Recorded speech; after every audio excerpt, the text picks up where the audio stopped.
Assalamualaikum warahmatullahi wabarakatuh. Kembali lagi di channel saya teman-teman, dan pada saat ini saya akan menunjukkan kepada teman-teman ini adalah mengandung protein yang sangat tinggi untuk ternak-ternak ayam kita, dan ini saya dapatkan di penjual ikan yang biasanya mereka yang begini ini teman-teman biasanya dibuang. Nah ini teman-teman, ada ikan yang tidak layak dijual tetapi kalau dikonsumsi masih layak nih.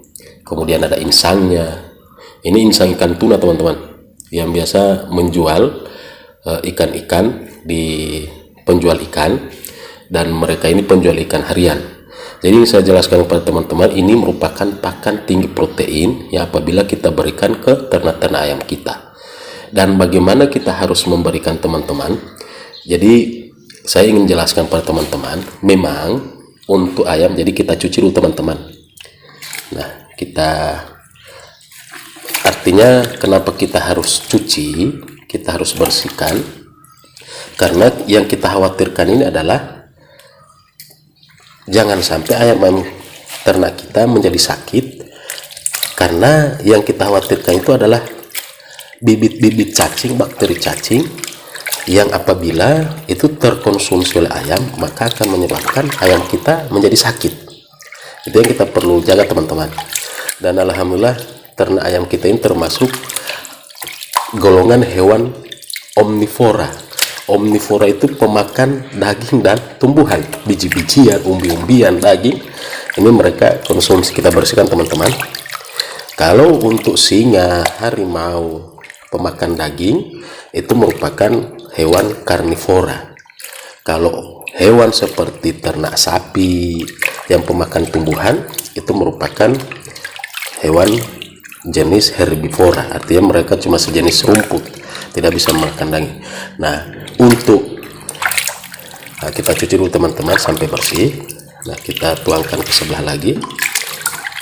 Untuk hewan ternak ayam ini merupakan hewan omnivora, jadi bisa memakan rumput-rumputan dan juga memakan daging teman-teman. Jadi ini teman-teman,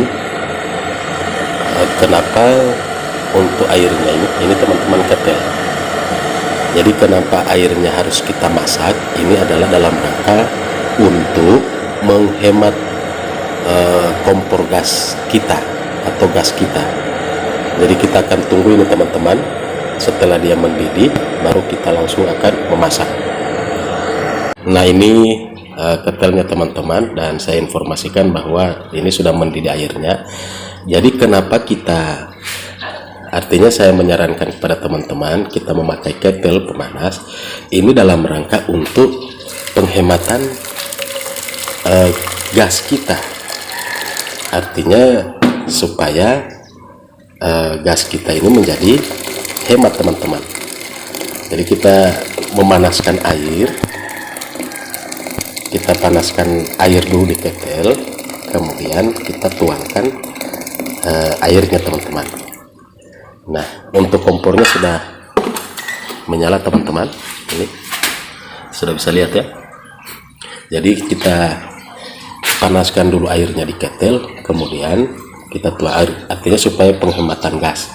Ini sebagai salah satu trik teman-teman supaya benar-benar kita terus berhemat. Nah ini untuk ikan-ikannya teman-teman, ada insang. Memang biasa di penjual ini dibuang, tapi saya alhamdulillah memintanya dan mereka kasih sesuai gratisin teman-teman. Tapi saya menghargai mereka, saya hargai dengan Rp2.000, dan mereka juga alhamdulillah menerimanya. Ini kita tuangkan teman-teman, kita rebus, kita masak.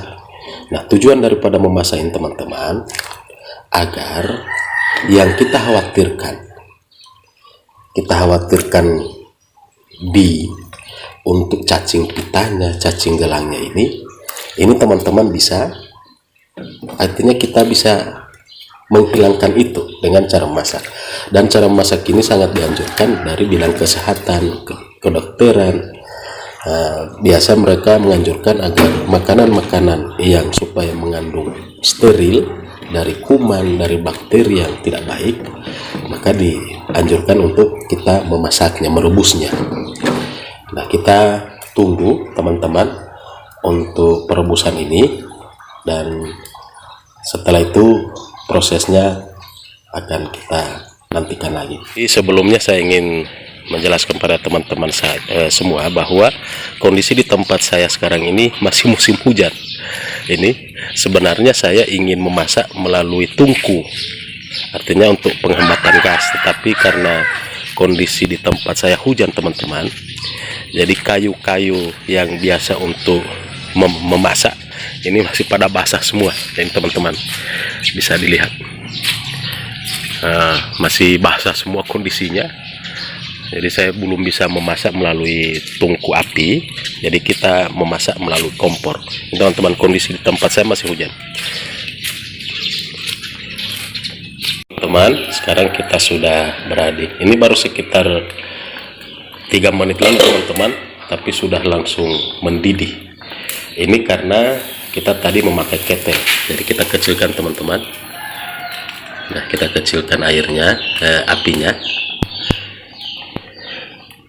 Ini baru sekitar 3 menit teman-teman. Jadi ini memang penghematan gas kalau apabila kita memakai ketel. Saya tidak mempromosikan alatnya teman-teman, tetapi trik ini ketelnya teman-teman. Trik ini bisa teman-teman lakukan, memanaskan, merebus. Jadi dipanaskan dulu, dan itu menghemat biaya kita apabila ya sudah mendidih teman-teman. Dan setelah mendidih begini, kita tutup, kemudian kita angkat. Nah, kita matikan dulu apinya. Ini apinya teman-teman, kita matikan dulu, kemudian kita biarkan untuk ikannya ini sampai dengan dingin. Kita biarkan sampai dengan dingin supaya proses air panasnya ini tetap masih bekerja untuk ikan-ikan. Jadi jangan dulu kita angkat, kita diamkan sampai dengan benar-benar untuk ikannya sudah menjadi dingin, supaya memang proses pemasakannya benar-benar sempurna teman-teman. Bakteri, kuman, cacing pita, cacing gelang itu mati semua teman-teman. Oke, kita tunggu untuk tempat ini, untuk ikannya menjadi dingin teman-teman. Setelah itu kita akan proses selanjutnya. Ya, jadi teman-teman, setelah kita masak sudah dingin. Ini untuk ikan-ikannya teman-teman, jadi sudah dingin, dan kita langsung blender. Tujuan blender ini agar mudah dicerna dimakan oleh ayam-ayam. Nah teman-teman, saya informasikan ada 2 blender. Ini merupakan blender kapsul teman-teman. Jadi ada blender yang kecil, ini ukuran kecil. Ini biasa untuk buah-buah, untuk yang lembut-lembut. Nah, untuk blender yang besar ini direkomendasikan oleh penjual di tokonya. Ini untuk daging yang agak keras-keras. Jadi ada 2 blender ini teman-teman, yang kita akan pergunakan yang agak besar. Jadi kalau kita bisa lihat, isinya sama sebenarnya teman-teman. Juga ada mata pisaunya. Ini ada mata pisaunya untuk blender yang agak kecil. Kemudian ini blender yang agak besar, sama juga isinya, ada mata pisaunya. Cuma yang direkomendasikan oleh toko yang saya beli waktu sudah beberapa tahun kemarin, ini direkomendasikan untuk penggilingan daging dan seterusnya. Oke, langsung saya teman-teman. Nah teman-teman, sekarang kita sudah di blender ini, kita buka blendernya, kemudian kita tuangkan ikan-ikannya yang sudah masak. Nah, kita tuangkan ikannya yang sudah masak teman-teman. Dan kapasitas blender ini cukup banyak, jadi sekaligus kita menghemat waktu dalam memblender. Nah, ini teman-teman, kita bisa lihat, dan kita akan lihat hasilnya.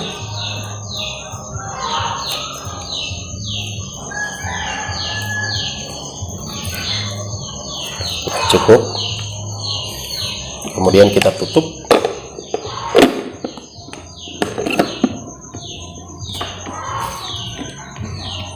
Kemudian untuk alat pemutarnya ini teman-teman, dan perlu perhatikan pada saat waktu memutar dia harus berbunyi. Nah, kemudian kita cok teman-teman untuk pencolokannya.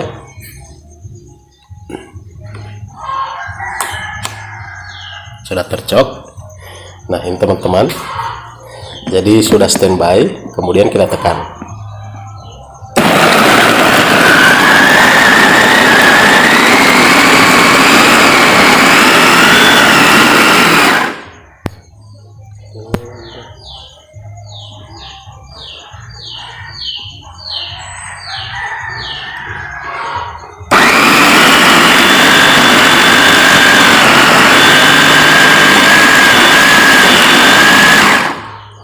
Sudah teman-teman, kemudian kita lihat hasilnya. Kita tuangkan di loyang teman-teman. Ini.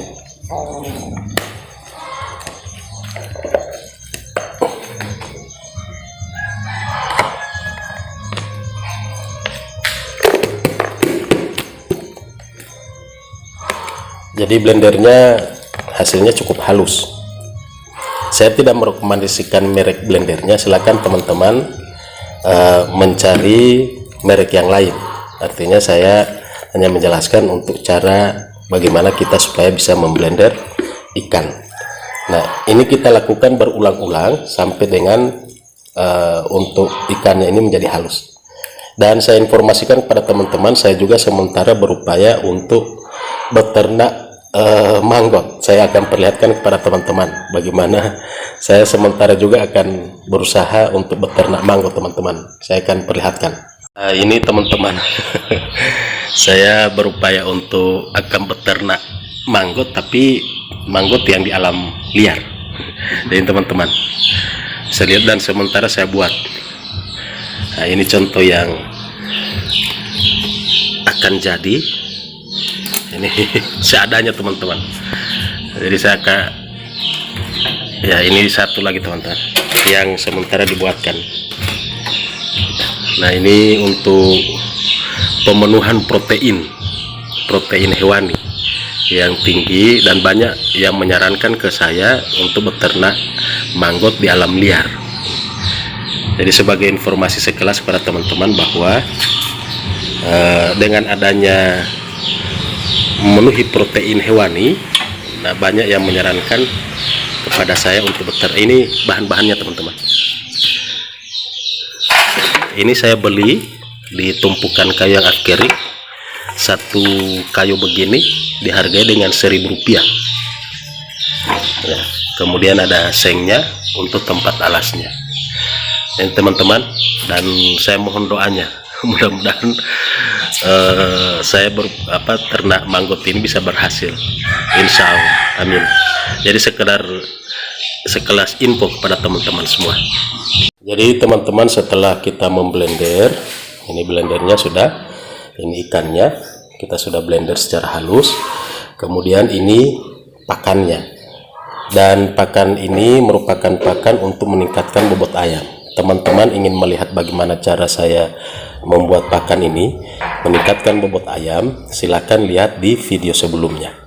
Nah, baik teman-teman, nah ini lalat sudah mulai berdatangan. Ada lalat BSF dan lalat rumahan, karena memang ini ikan. Jadi kita langsung campurkan teman-teman. Nah, kita campurkan semua agar ayam-ayam kita mendapatkan nutrisi. Dan disilakan teman-teman, apabila populasi ayam teman-teman banyak, ya tinggal dikalikan, digandakan. Nah, kemudian untuk ini kita campurkan teman-teman. Jadi sudah layak dikonsumsi oleh ayam-ayam kita, karena memang untuk ikannya kita sudah masak, dan juga untuk pakannya ini juga pakan yang insya Allah bisa menambah bobot ayam. Kemudian teman-teman, kita langsung ke kandang ayam untuk memberikan makan ayam-ayam saya melalui pakan ini. Baik teman-teman, sekarang saya sudah berada di kandang dan kita akan memberikan pakan untuk kandang untuk ayam-ayam saya, teman-teman. Dan ini merupakan termasuk pakan yang bergizi, teman-teman. Ayam-ayam saya langsung rebutan, teman-teman. Dan teman-teman bisa melakukan cara ini. Jadi untuk pakan ini, untuk bahan dagingnya saya mendapatkan di tempat penjual ikan, dan saya mendapatkan sebenarnya untuk ikan ini gratis, tetapi karena menghargai, karena sudah diambil ikannya, kemudian memang sebenarnya ikannya juga itu sebenarnya cuma mau dibuang. Jadi sama-sama ini memanfaatkan yang ada, teman-teman. Dan ayam-ayam saya sangat lahap memakannya. Pakan ini pakan sangat bergizi, kandungan proteinnya terpenuhi. Kemudian untuk pakan ini artinya kita kalau mengejar bobot, di video sebelumnya saya sudah men-share-nya. Kemudian untuk kita meningkatkan kadar proteinnya, ini juga bisa kita dapatkan, teman-teman. Dan alhamdulillah ayam saya sehat-sehat, lincah-lincah, dan termasuk juga untuk bobot-bobot ayam ini bisa meningkat. Jadi demikian video dari saya, dan semoga bermanfaat. Apabila teman-teman mempunyai metode lainnya, silahkan. Artinya saya membagikan pengalaman-pengalaman saya supaya teman-teman juga mempunyai referensi dalam hal beternak ayam, dan semoga apa yang saya bagikan ini bisa bermanfaat. Dan kalau teman-teman ada cara lain, silakan. Demikian, mohon maaf atas segala kekurangan. Assalamualaikum warahmatullahi wabarakatuh.